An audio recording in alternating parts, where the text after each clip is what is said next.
The first question for the panel, the PSEG, is how long has PSEG been working on this project, and when was the first time that this route was identified?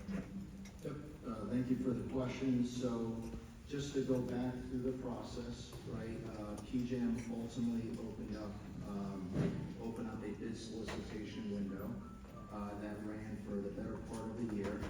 And in December of last year, PJM ultimately made its award. At that time, starting in early this year, we formed our project team and we started developing our routing alternatives analysis.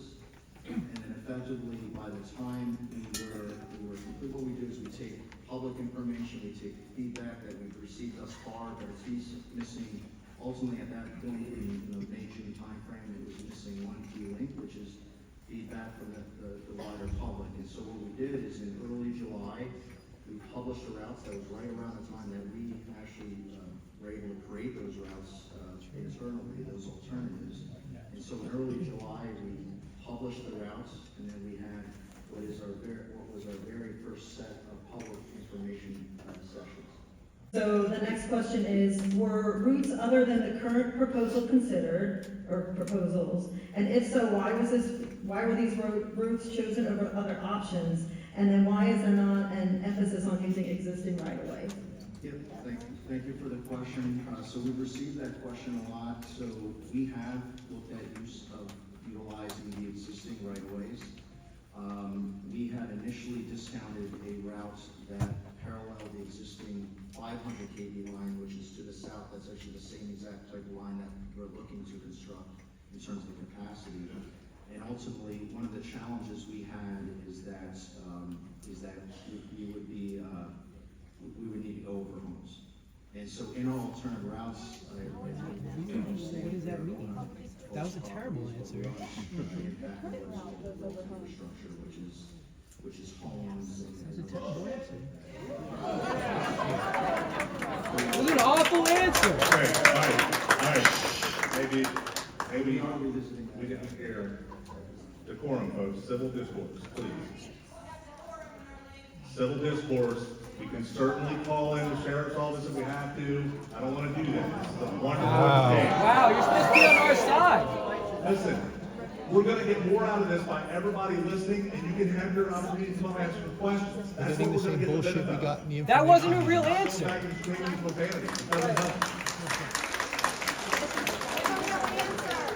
And I also want to point out that, part of this problem is also from a legislative issue. This was legislatively caused and expedited, because in 2022, the legislature chose to pass legislation to shut down coal production in the western part of the state, a main power source for that part of the state.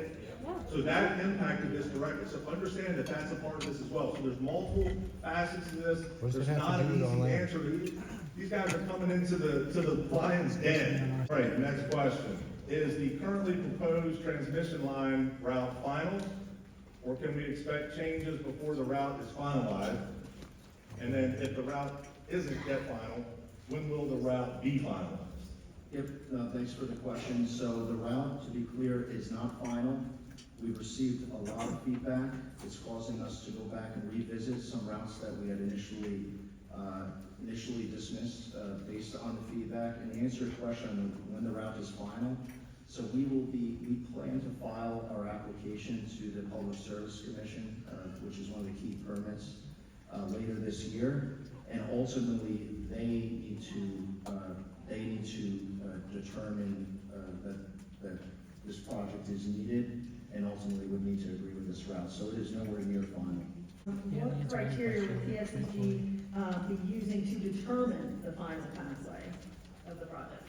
Yep, so we have, as do other utilities, have a lot of experience routing transmission lines, and there's industry criteria that are generally used. We look at historical, environmental, socioeconomic. We look at, again, the built infrastructure, what currently exists out there. And we take public feedback as well, and we incorporate that into our routing process. Is it possible to run the proposed transmission lines through an existing right-of-way? And if not, why? Yep, so to be clear, we do not own the existing rights-of-ways out there, but what I will say is that as part of the proposals that were submitted by multiple utilities, there are projects along those existing rights-of-ways, and, you know, ultimately PJM determined that an additional project was needed. I just wanted to highlight something that I think is important. When you're talking about a transmission line like this, one of the challenges too is the amount of power flowing on it, that quite frankly, you as a planner of the system, PJM, one of the things they look at is to make sure you don't put all your eggs in one basket, so to speak. Very much like you would not build a Route 70 over the top of a Route 70, you likely would not put two 500 kV lines on the same tower, because it's just too much power that could be lost in one instance. Is it possible for this project to be completed by upgrading existing transmission lines, and if not, why? So like there's a lot of technology upgrades in power. Yep, so, you know, to be clear, PJM would be, you know, they have the holistic view of the whole system. We have one piece, but what I will tell you is what I know from my experience and our company's experience, you know, running a rather large transmission grid ourselves, over, you know, about 1,700 miles worth. We have experience with. So to answer your question, there were projects proposed, and there are projects being done to upgrade the existing infrastructure that is out there by Potomac Edison, Baltimore Gas and Electric, in the counties that we're running through. What percentage of this project's capacity is for the electrical needs of Maryland residents and businesses? Yep, so that is, I know it's a real difficult question to answer, honestly. No, it's So not. this- It's not. This system, it's part of the backbone. Very much like it's very difficult to determine how much traffic on a highway actually stays within I the wanna make state it clear he's versus not leaves the answering the state, how much question. benefits the state versus not. We all benefit from this system. And I'll say this line, just by way of example, the way the cost allocation is, basically every customer within PJM's territory actually pays for this project, a portion of this project, because the entire region benefits. So that's New Jersey customers, West Virginia customers, Maryland customers, Delaware members. So is this project expected to have any impact Just on the letting him not electricity answer bills it. of Maryland ratepayers? Will residential ratepayers in Maryland be paying an amount that is proportional to their benefit from the project? Yep, so again, I know it's somewhat unique because you will not be receiving a bill from PSEG per se. You will still get, you know, basically transmission projects are embedded in your current electric bill. You know, that you get from Potomac Edison, you know, Southern Maryland Electric, Cooperative, Baltimore Gas and Electric. So it's quite frankly difficult for me to answer that because the bill would be coming from the local utilities. Can we safely then say that, because I've heard it said, and when you guys had the little silos at some of the different events, which, you know, I didn't agree with, is it safe to say that because this project isn't costing anything to construct, which is what I heard, not the taxpayer, it is the end rate user that is going to? Yes, so customers will ultimately, you know, all customers of PJM will pay for it part of this project, yes. Has PSEG performed an environmental impact study to better understand the impact that this project could have on the local ecosystem? And if so, what actions will PSEG take to mitigate the environmental impacts? Yep, so a great question. So that is part of the process by which we need to go through with the Public Service Commission. We actually need to do what's called an ERD, environmental review document, create that, and it's basically an assessment of the environmental impacts. That had, to be clear, that has not been completed yet. This is part of the process of developing the routes, and we're at the very beginning stages. Thank you.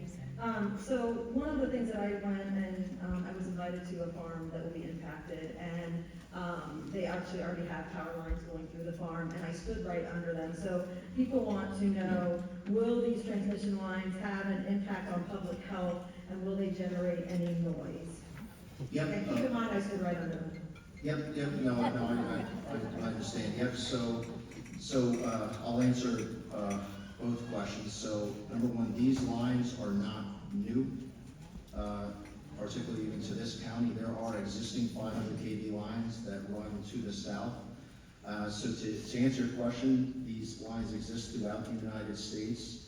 Quite frankly, I live near a 500 kV line myself.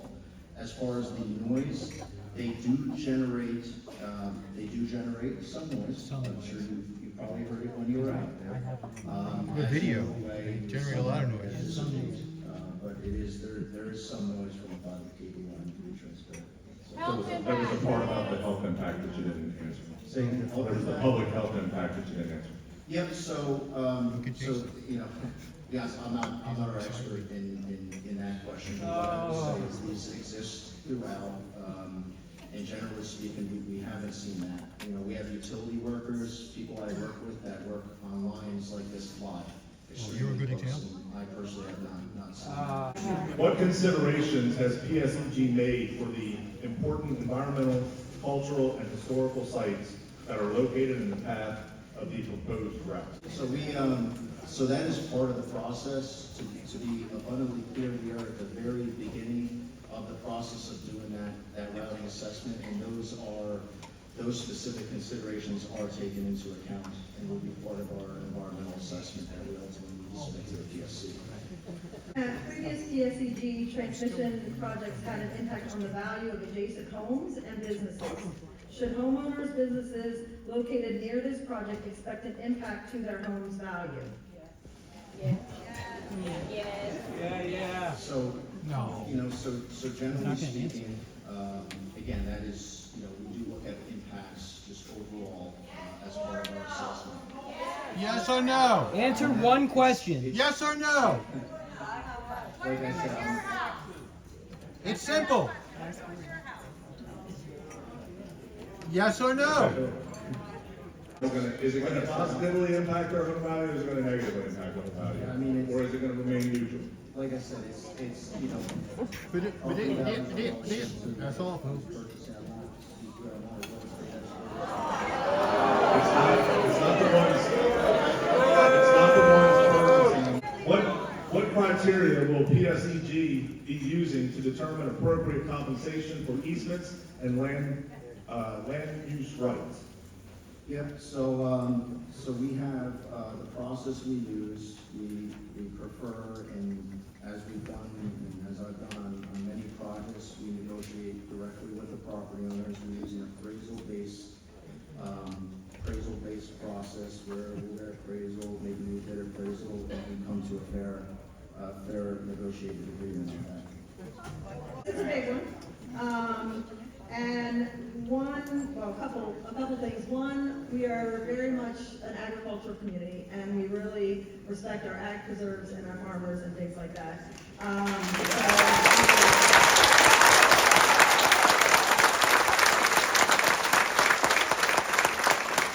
So it is a huge impact to them, and we are hearing about that. So the big question is going to be, will PSEG be using eminent domain to secure land for the development of this project? Because we have so many that are already in ag preserves, we have many programs in Frederick County where we are trying to keep this community intact. So that is probably one of the number one questions.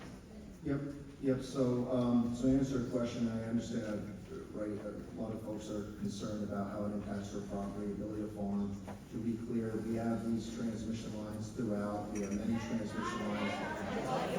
I will get to that, I'm just gonna say, you can continue to farm underneath the transmission lines, we have orchards.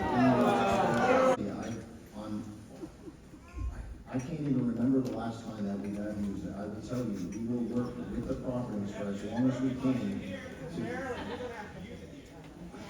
to. We prefer not to, but we're trying to be transparent. But he will do it. Okay, so when will PSEG be applying for a certificate of public convenience and necessity for this project? And I'm sorry, could you repeat your answer just in case? So we anticipate filing for the permit by the end of this year.